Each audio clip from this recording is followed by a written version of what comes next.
تو یہ تو سب پہلے سے کیا ہے.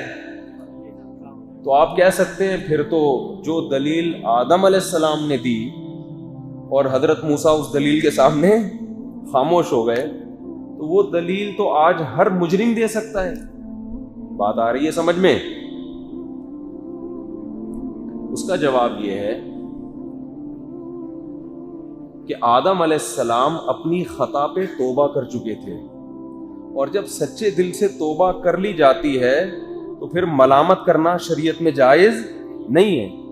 ایسے موقع پہ تقدیر کا سہارا لیا جا سکتا ہے کہ جو غلطی میں چھوڑ چکا ہوں, توبہ کر لیا, بس اس پہ کیا کرو, مٹی ڈالو, اب اسے تقدیر کا حصہ سمجھو. اگر زید یہ کام کرے, بکر کو قتل کرے, اور ہم زید کو پکڑ کے بولے کہ تو نے بکر کو کیوں مارا, وہ کہے پہلے سے کتاب میں لکھا ہوا تھا تقدیر میں, تو ہم کہیں تو نے کیا وہ کتاب پڑھی تھی ہے بھائی, جس میں لکھا ہوا تھا کہ زید بکر کو قتل کرے گا. اگر تجھے پہلے سے تقدیر کا علم تھا, تجھے پہلے سے پتا تھا کہ میں بکر کو قتل کروں گا اتنے بج کے اتنے منٹ پہ, پھر اگر تو نے مار دیا تو ہم تجھے مجبور سمجھیں گے. ہم سمجھیں گے بھائی یہ تو جب لکھا ہوا تجھے معلوم تھا تو تو نے تو کرنا ہی تھا یہ کام, تجھے یہ بات معلوم نہیں تھی, اس لیے تو نے اپنے اختیار سے یہ کام کیا ہے. اگر زید کی سمجھ میں یہ دلیل نہ آئے کہ نہیں جی تقدیر تو طے شدہ ہے, تو آپ کہیں ٹھیک ہے ہم تجھے مار دیتے ہیں, کیا خیال ہے؟ اور ہم بھی مجرم نہیں ہوں گے, اس لیے کہ مارنے کے بعد پتہ چل جائے گا کہ تیری تقدیر میں ہمارے ہاتھوں مرنا لکھا ہوا تھا. تقدیر برحق ہے, جو ہے پہلے سے طے شدہ ہے, لیکن آزمائش اس وجہ سے ہے کہ ہم میں سے کسی کو معلوم نہیں ہے, اس لیے ہمیں مکمل اختیارات ہیں. یہی وجہ ہے کہ تقدیر میں یہ لکھا ہوتا ہے کہ یہ آدمی جانتے بوجھتے ہوئے مکمل اختیار کے ساتھ یہ کام کرے گا, بغیر کسی جبر اور دباؤ کے. یہی بیس ہے جس پر انسان کو سزا ملتی ہے. صحابہ نے تقدیر کے بارے میں نبی سے پوچھا نا کہ اگر بیماری اور یعنی یہ ہر چیز متعین ہے تو ہم دعا مانگنے کی کیا ضرورت ہے؟ تو آپ صلی اللہ علیہ وسلم نے فرمایا دعا بھی قدر سے, دعا بھی کس سے؟ تقدیر سے. اللہ تعالیٰ نے لکھا ہوتا ہے کہ یہ دعا مانگے گا اور اس کی یہ حاجت میں پوری کر دوں گا. اب ہمیں نہیں پتا کہ ہماری تقدیر میں دعا لکھی ہے کہ نہیں لکھی, مانگ کے دیکھ لو پتہ چل جائے گا. مانگ لو اس کا مطلب لکھی بھی تھی, نہیں مانگو گے اس کا مطلب یہ آزمائش یہاں سے ہے. سمجھ میں آ رہی ہے بات؟ کل میسر لما خلق لا, عمل کے ساتھ جوڑا ہے اللہ نے عمل, اور عمل کا ہمیں مکمل اختیار دیا ہے. لیکن علماء کہتے ہیں کہ جب آپ سے خدا نخواستہ کوئی گناہ ہو جائے اور آپ سچے دل سے توبہ کر لیں, شیطان پھر بھی آ کے بار بار ٹارچر کرتا ہے, او بھائی تو نے تو غلطی کی کیوں, اس سے مایوسی پھیلتی ہے. علماء کہتے ہیں یہاں تقدیر کا سہارا لینا جائز ہے. یہ سوچنا جائز ہے بھائی جو مقدر میں لکھا ہوا تھا ہو گیا, اب اس کو کیا کرو, بھول جاؤ, اس سے تو بچ سکتا ہی نہیں تھا میں اس. یہ ان لوگوں کے لیے جو سچی اور پکی توبہ کر چکے ہوں, وہ شیطان کے وسوسے کو دور کرنے کے لیے. تو آدم علیہ السلام چونکہ سچی توبہ کر چکے تھے, اب موسیٰ علیہ السلام پھر کہہ رہے ہیں ان کو یہ کیا کروا دیا آپ نے. تو حضرت آدم نے بڑی زبردست دلیل دی. کیوں؟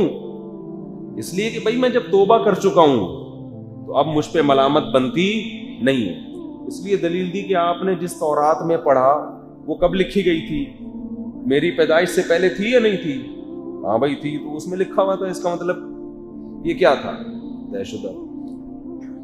اور آدم علیہ السلام کا واقعہ تو اس لیے بھی طے شدہ تھا کہ اللہ تعالیٰ نے تو ہمیں زمین پہ ہی رکھنا تھا. وہ تو ایک پروسیس سے گزارا گیا ہے ہمیں اسباق دینے کے لیے کہ دیکھو آدم کو میں نے مٹی سے بنایا, شیطان کو میں نے آگ سے بنایا, غلطی دونوں سے ہوئی, آدم سے بھی اور شیطان سے بھی. دونوں میں فرق کیا ہے؟ شیطان سے کیا غلطی ہوئی تھی, سجدہ کرو, شیطان نے کہا نہیں کروں گا, لاجک پیش کی اللہ کے سامنے. خلقتنی من نار وخلقتہ من طین, مجھے آگ سے اور اسے مٹی سے بنایا, میں برتر ہوں, میں کیوں سجدہ کروں اس کو. یہ نہیں دیکھ رہا کہ جو مجھے آرڈر دینے والا ہے اگر آگ سے بنایا ہے تو اس نے بنایا ہے نا, میں خود سے تھوڑی بناؤں. متکبر آدمی سے یہی بڑی مسٹیک ہوتی ہے, وہ جو اس کو صلاحیتیں دی گئی ہیں وہ ان کو اپنی سمجھنا شروع کر دیتا ہے. سارا فساد یہاں سے آتا ہے. آپ کو اللہ نے دولت دی, غریبوں کو حقارت سے دیکھنا شروع کر دیا. یہ غریب, یہ اس طرح لوگ کر رہے ہوتے ہیں نا باتیں. آپ کو اللہ نے عزت دے دی تو اب کم عزت والے لوگوں کو آپ نے حقارت سے دیکھنا شروع. صحت دے دی, اب روڈ لائنر بنے ہوئے پھر رہے ہیں جرسیاں پہن کے. جو بیچارے کمزور ہیں ان کو نیچا دکھانے کی کوشش کرو, اسپیڈ بریکر دکھا رہے ہیں اپنے, جو باڈی بلڈنگ کے بعد بن جاتے ہیں, جو مجھے ذرا بھی پسند نہیں ہے. یہ نیچرل باڈی نہیں ہوتی جو باڈی بلڈروں پر یوں کر کے چیزیں نکال رہے ہوتے ہیں نا. جم جایا کرو, بس تھوڑا سا فٹ رہو. یہ جو فوجی لوگ ہوتے ہیں نا ان کی باڈی بڑی پرفیکٹ ہوتی ہے. آپ نے رینجرز کے جوان یا آرمی کے جوان, ایئر فورس کے, نیوی کے جوان دیکھے ہوں گے نا, اور فٹ. ان کے اسپیڈ بریکر نہیں ہوتے, اسٹیمنا بہت ہوتا ہے. تو یہ ویسے ہی جنرل نالج کے لیے بتا رہا ہوں کہ اسپیڈ بریکر کی فکر مت کرو. باڈی میں جو یہ جگہ جگہ نکال رہے ہو نا, یہ کوئی ذرا بھی اچھے نہیں لگ رہے ہوتے کسی شریف آدمی کو. سمجھ رہے ہو؟ شریف آدمی کو اسٹیمنے والا آدمی پسند ہوتا ہے. بھاگ سکتا ہو, دوڑ سکتا ہو, چھلانگیں لگا سکتا ہو, کلابازیاں کھا سکتا ہو, وزن بھی اٹھا سکتا ہو. تو اس کے لیے تھوڑا بہت ویٹ بھی اٹھانا پڑتا ہے. لیکن یہ جو آج کل سیٹ اپ بن رہا ہے نا, عجیب عجیب سی چیزیں آ رہی ہیں وجود میں. سب سے زیادہ حسین اللہ نے محمد صلی اللہ علیہ وسلم کو بنایا تھا. آپ کی تو جو سیرت میں ہے اس میں تو اس طرح کی باڈی نہیں آتی جس طرح آج لوگ جس کو اچھی باڈی سمجھتے ہیں. تو خیر, تو آپ کی صحت اچھی ہے, کمزوروں پہ ظلم کر رہے ہو آپ. اچھا, اس تکبر میں یہ بھی داخل ہے کہ آپ مرد ہو اور عورت کو رسوا کرنا شروع کر دیں. یہ بھی لوگ کر رہے ہوتے ہیں کہ بھائی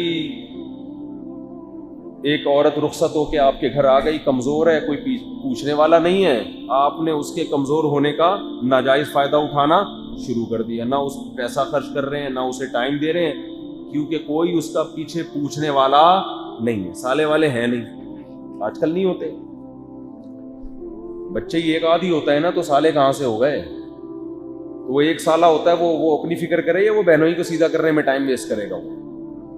تو یہاں بھی پتہ چلتا ہے جو متواضع انسان ہوتا ہے وہ اللہ کے خوف سے کمزور کا حق ادا بولو کرتا ہے.